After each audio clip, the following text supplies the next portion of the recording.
Right, let's talk about tariffs. Not the most thrilling word, I know, but in 2025 it became the headline that nobody could ignore.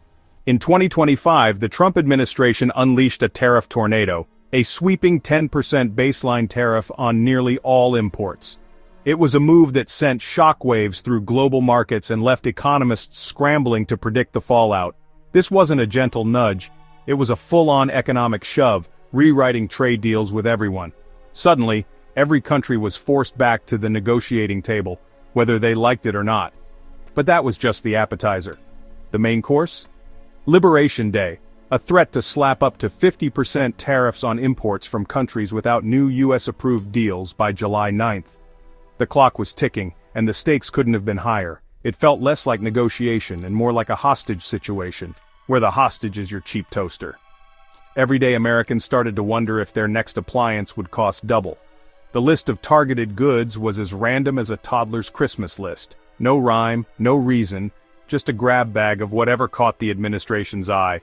Washing machines, fridges, kitchen gadgets, nothing was safe. Toys, steel, cars, industries big and small suddenly found themselves in the crosshairs. Drugs, computer chips, lumber, you name it, it was probably on the list. The uncertainty rippled through every aisle and industry. Tariffs became the buzzword on company earnings calls, with over 190 S&P 500 companies mentioning it. Corporate anxiety at an all-time high. CEOs and CFOs scrambled to adjust forecasts, and naturally lawsuits followed. A lower court found the president's use of this authority unconstitutional, but the administration is appealing, with a court date set for late July. The legal battle only added to the chaos. So the entire policy is operating under a giant flashing question mark.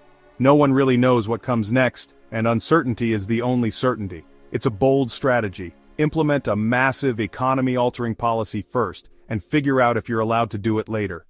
Businesses and governments alike were left scrambling for answers. It's the governmental equivalent of jumping out of a plane and then reading the parachute instructions. The stakes? The entire US economy, and maybe the world's. The world watched, bracing for impact, as the storm clouds gathered and everyone waited to see where the lightning would strike next.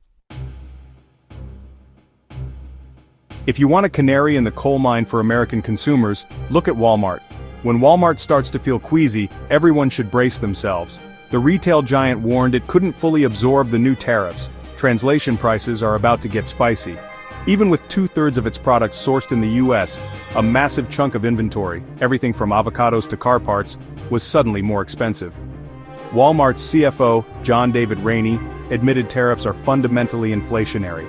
No magic wand can make the extra cost disappear. Ultimately, that cost lands on the customer's receipt. Canned foods, for example, would get pricier because steel and aluminum for cans were now taxed more heavily. If the king of low prices can't shield shoppers, the whole market gets nervous. Walmart's frankness signaled that the economic theory of tariffs was about to become a very expensive reality for millions. The cushion protecting American shoppers was starting to deflate. So, what does all this mean for the average person?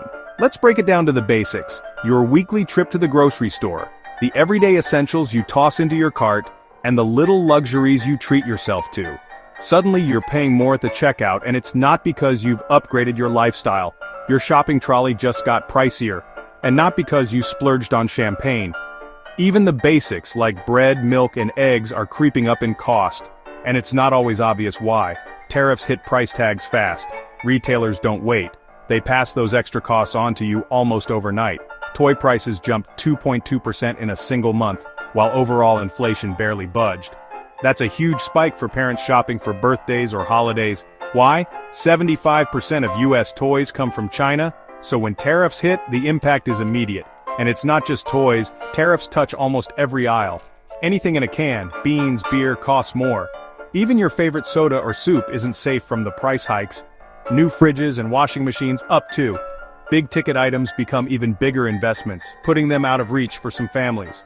JP Morgan forecasts tariffs could add up to 1.5% to US inflation.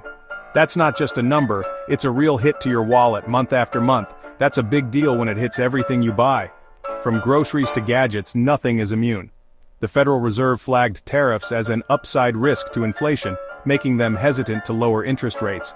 That means loans, mortgages, and credit cards stay expensive. So, goods cost more, and borrowing stays expensive. A double whammy for families. Budgets get squeezed from both sides. Consumer confidence nosedived, with shoppers citing tariffs and inflation as top worries. People start to cut back, worried about what's next. Big companies like General Mills and FedEx issued gloomy forecasts, blaming tariff-driven chaos. When businesses get nervous, jobs and paychecks are at risk. Tariffs raise prices, make consumers nervous, spending drops, businesses hurt, a vicious cycle. The effects ripple through the whole economy. It's an economic self-own of spectacular proportions. The very policies meant to protect can end up hurting everyone. The pain is real, and it's everywhere. From the checkout line to the kitchen table, families feel the squeeze. The American shopping trolley has never felt heavier, and for millions, it's a burden that's hard to shake. Wall Street reacted to Walmart's tariff warning like a cat in a room full of rocking chairs. Walmart's stock dropped 6% in a day, a massive hit for such a giant. Investors saw Walmart as a bellwether. If it's struggling, everyone else is in trouble. The company's legendary cost-cutting met its kryptonite tariffs. Even with mitigation strategies, pressuring suppliers, pushing private brands, shifting supply chains, Walmart admitted price hikes were coming. This confession sent a chill through the retail sector. If Walmart can't shield customers, what hope do smaller retailers have? The era of predictable, low-cost global trade was suddenly on shaky ground. For investors, this uncertainty is poison. As U.S. prices climbed, Americans started looking north for bargains. Canada became the new shopping paradise. Cross-border shopping surged, reversing the usual flow of Canadians heading south. The logic was simple. A TV in Buffalo had a tariff, but in Toronto, it didn't. Even after currency exchange and Canadian taxes, many items were cheaper up north. Americans flocked to border towns, filling their cars with groceries, electronics, and more. It was a classic case of consumers finding ways around artificial price hikes. Ironically, a policy meant to protect American interests was driving dollars into Canadian stores. For families on tight budgets, the savings were substantial. A trip across the border became economic self-preservation, a quiet protest against rising costs. Shopping became a cross-border act of survival. While U.S. retailers sweated, Canadian stores basked in a retail boom. U.S. tariffs made American goods pricier, sending a flood of shoppers north. Canadian retailers, long overshadowed by their U.S. rivals, suddenly had the upper hand. Stores in border cities saw a surge of American customers, boosting business from big chains to local shops. But Ottawa wasn't celebrating. The Canadian government threatened retaliatory tariffs on U.S. steel and aluminum, hoping to force a deal before a full-blown trade war erupted. This created a strange duality. Businesses thrived, while politicians scrambled to avoid escalation. The short-term retail boom was welcome, but the risk of tit-for-tat tariffs threatened Canada's export-driven economy. The prosperity was real, but so was the danger. Canada was walking a tightrope between windfall and risk. The retail boom could vanish as quickly as it arrived. Trade wars giveth, and trade wars taketh away. The world didn't exactly cheer America's tariff strategy. The EU threatened retaliation, targeting iconic US products like Boeing planes. China, already hit hard, saw tariffs spike to 145% before a temporary truce. Chinese manufacturers scrambled to move production to Vietnam or Mexico to dodge tariffs. Japan flatly rejected a proposed 25% tariff on its cars. Only the UK secured an interim deal. Everyone else was left in limbo as the July 9th deadline loomed. The US was playing chicken with the global economy, the risk, a cascading trade war, with everyone retaliating and global commerce grinding to a halt. Instead of better deals, the policy bred resentment and instability. The world economy teetered on the edge. All this trade drama boils down to one thing: the cost of living for families. For Americans, tariffs are a hidden tax. Groceries, clothes, electronics, and more all cost more. The promised return of factory jobs hasn't materialized, leaving families squeezed by higher prices and stagnant wages. American consumers are footing the bill for a policy that's delivered more anxiety than revival. In Canada, families enjoy stable prices and a retail boom, but worry about the fallout of a trade war. Cross-border shopping helps some, but drains spending from U.S. communities. Both sides now live with uncertainty, their budgets hostage to unpredictable trade policy. The financial well-being of millions hangs in the balance. The road ahead is rocky for both American and Canadian consumers, with economic uncertainties looming large on the horizon. If the July 9th deadline passes without deals, 50% tariffs could trigger economic chaos, skyrocketing prices, broken supply chains, and a real risk of recession. The impact would be felt across various sectors, from retail to manufacturing, affecting millions of lives. Even if courts overturn the policy, the damage may be done. Businesses have spent millions adapting, and consumer confidence is shaken. The uncertainty has already led to cautious spending and investment, further slowing economic growth.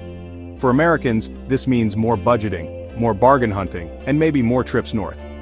Families are looking for ways to stretch their dollars, often turning to cross-border shopping for better deals. For Canada, the retail boom is fragile. A full-blown trade war would be devastating. The influx of American shoppers is a double-edged sword, boosting sales but also creating dependency on an unstable situation. Policymakers must secure stable trade agreements to protect their economies. Diplomatic efforts are crucial to prevent further escalation and ensure long-term stability. This episode proves tariffs are a blunt instrument with wide-ranging, often unintended consequences. They disrupt markets, confuse consumers, and create a ripple effect that can be hard to control. They've created chaos for Walmart, strained U.S. households, and sparked a Canadian retail renaissance. The long-term effects remain uncertain, but the immediate impact is clear. The coming months will reveal if this is a temporary disruption or a new, fractured era for North American shoppers. The stakes are high, and the outcomes will shape the economic landscape for years to come. One thing's certain, the price tag on this trade strategy keeps climbing, and consumers are left to bear the brunt of these economic experiments.